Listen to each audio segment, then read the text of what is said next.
Hi, in this video we are going to show how to edit data quality app labels in your environment. First, we open the Translation tab in the Data Quality app. From there, we click on the Create Labels button on the top ribbon.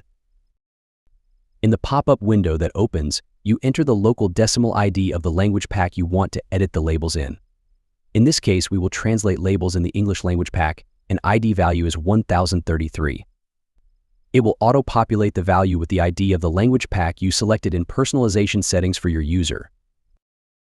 Here you get the list of labels available for translation.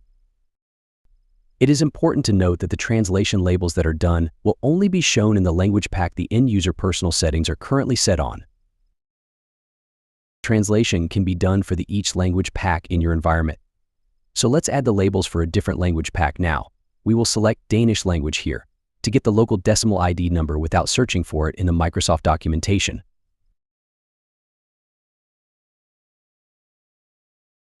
After the page refreshes, we click on the Create Labels button again to add labels for the second language pack.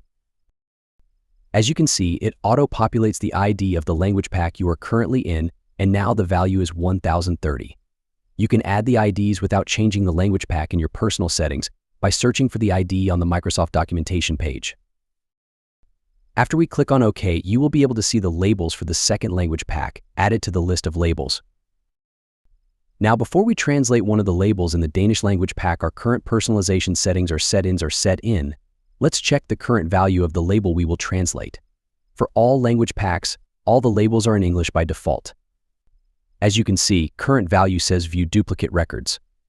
Now let's find that label for our Danish language pack, as that is the language our user is currently on, so we will be able to see the changes.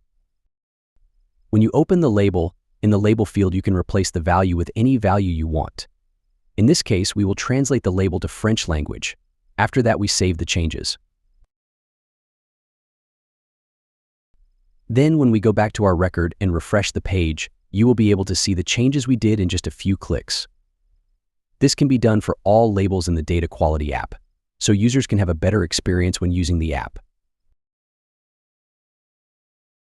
Thank you for your time. We hope you enjoyed and learned something new today.